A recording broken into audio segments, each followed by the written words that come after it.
Hello दोस्तों, मैं अपने यूट्यूब चैनल स्पिरिट स्पार्क्स पर आप सभी का हार्दिक स्वागत करता हूं। तो आज का विषय है त्रेता युग में कबीर देव कबीर साहब का मुनिंद्र नाम से प्रकट नल तथा नील को शरण में लेना। त्रेता युग में स्वयं प्रभु स्वयं प्रकट होने वाला कबीर देव कबीर परमेश्वर रूपांतरण करके मुनिंद्र ऋषि के नाम से आए हुए थे। अनल अर्थात नल तथा अनिल अर्थात नील दोनों आपस में मौसी के पुत्र थे। माता पिता का देहांत हो चुका था। नल तथा नील दोनों शारीरिक व मानसिक रोग से अत्यधिक पीड़ित थे। सब ऋषियों व संतों से कष्ट निवारण की प्रार्थना कर चुके थे। सब संतों ने बताया था कि यह आपका प्रबंध का पाप कर्म का दंड है, यह आपको भोगना ही पड़ेगा, इसको कोई समाधान नहीं है। दोनों दोस्त जीवन से निराश होकर मृत्यु का इंतजार कर रहे थे। एक दिन दोनों को मुनिंद्र नाम से प्रकट पूर्ण परमात्मा का सत्संग सुनने का अवसर प्राप्त हुआ। सत्संग के उपरांत ज्यों ही दोनों ने परमेश्वर कबीर देव कबीर साहब उर्फ मुनिंद्र ऋषि जी के चरण छुए तथा परमेश्वर मुनिंद्र जी ने सिर पर हाथ रखा तो दोनों का असाध्य रोग छूमंतर हो गया, अर्थात दोनों नल तथा नील स्वस्थ हो गए। इस अद्भुत चमत्कार को देखकर प्रभु के चरणों में गिरकर घंटों रोते रहे तथा कहा, आज हमें प्रभु मिल गया जिसकी तलाश थी, तथा उससे प्रभावित होकर उनसे नाम दीक्षा ले लिया तथा मुनिंद्र साहब जी के साथ ही सेवा में रहने लगे। पहले संतों का समागम पानी की व्यवस्था देखकर नदी के किनारे पर होता था। नल और नील दोनों बहुत प्रभु प्रेमी तथा भोली आत्माएं थीं। परमात्मा में श्रद्धा बहुत थी, सेवा बहुत किया करते थे। समागमों में रोगी व वृद्धों व विकलांग भक्तजन आते तो उनके कपड़े धोते तथा बर्तन साफ करते, उनके लोटे और गिलास मांज देते थे। परंतु ये भोले से दिमाग के कपड़े धोने लग जाते तो सत्संग में जो प्रभु की कथा सुनी होती उसकी चर्चा करने लग जाते।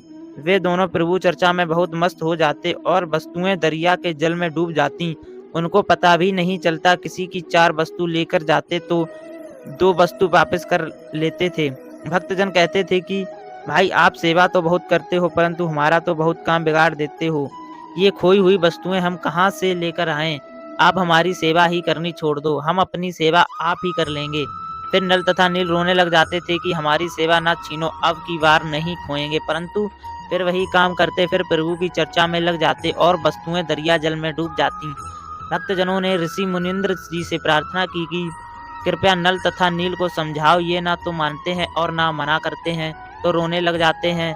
हमारी तो आधी भी वस्तुएं वापस नहीं लाते। ये नदी किनारे सत्संग में सुनी भगवान की चर्चा में मस्त हो जाते हैं और वस्तुएं डूब जाती हैं।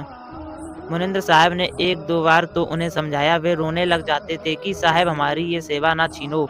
सदगुरु मुनिंद्र साहब ने कहा, बेटा, नल तथा नील खूब सेवा करो। आज के बाद आपके हाथ से कोई भी वस्तु, चाहे पत्थर या लोहा भी क्यों ना हो, जल में नहीं डूबेगी। मुनिंद्र साहब ने उनको यह आशीर्वाद दे दिया। आपने रामायण तो सुनी है। एक समय की बात है कि सीता जी को रावण उठाकर ले गया। भगवान राम को पता भी नहीं कि सीता जी को कौन उठा ले गया। श्री रामचंद्र जी इधर उधर खोज करते हैं। हनुमान जी ने खोज करके बताया कि सीता माता लंकापति रावण राक्षस की कैद में है। पता लगने के बाद भगवान राम ने रावण के पास शांति दूत भेजे तथा प्रार्थना की कि सीता लौटा दें, परंतु रावण नहीं माना। युद्ध की तैयारी हुई तब समस्या यही आई कि समुद्र से सेना कैसे पार करें। भगवान श्री रामचंद्र ने 3 दिन तक घुटनों पानी में खड़ा होकर हाथ जोड़कर समुद्र से प्रार्थना की कि रास्ता दे दें, परंतु समुद्र तट से मस न हुआ। जब समुद्र नहीं माना तब श्री राम ने उसे अग्निबाण से जलाना चाहा।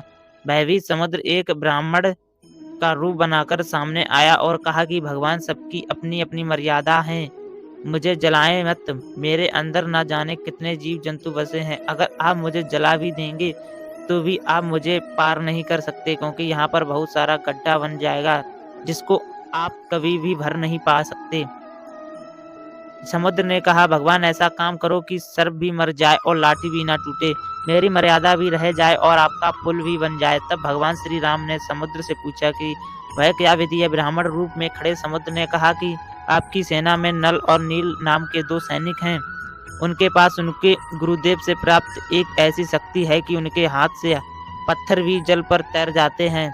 हर वस्तु चाहे वह लोहे की हो तैर जाती है। श्री रामचंद्र ने नल तथा नील को बुलाया और उनसे पूछा कि क्या आपके पास कोई ऐसी शक्ति है। नल तथा नील ने कहा कि हाँ जी, हमारे हाथ से पत्थर भी जल नहीं डूबेंगे।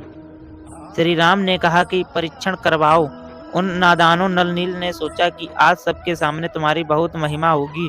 उस दिन उन्होंने अपने गुरुदेव भगवान मुनिंद्र कबीर साहब का यह सोचकर याद नहीं किया कि अगर हम इनको याद करेंगे तो कहीं श्री राम ये ना सोच लें कि इनके पास शक्ति नहीं है, यह तो नहीं और से मांगते हैं।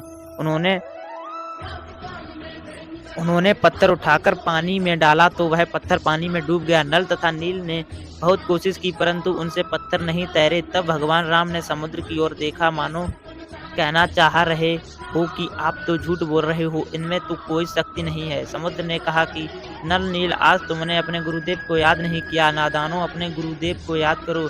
वे दोनों समझ गए कि आज तो हमने गलती कर दी। उन्होंने सतगुरु मुनिंद्र साहब जी को याद किया। सतगुरु मुनिंद्र कबीर साहब वहां पर पहुंचे गए और भगवान रामचंद्र जी ने कहा कि ऋषिवर, मेरा दुर्भाग्य है कि आपके सेवकों के हाथों से पत्थर नहीं तैर रहे हैं। मुनिंद्र साहब ने कहा कि अब इनके हाथ से तैरेंगे भी नहीं, क्योंकि इनको अभिमान हो गया था। सतगुरु की वाणी प्रमाण करती है कि गरीब जैसे माता कर्म को राखे जतन बनाए, ठेसे लगे तो छीड़ हुए तेरी ऐसी भक्ति जाए। तो दोस्तों, वीडियो अच्छी लगी हो तो वीडियो को लाइक एंड चैनल को सब्सक्राइब कर लेना, क्योंकि ऐसी वीडियो हमारे चैनल पर रोजाना देखने को मिलेंगी। धन्यवाद।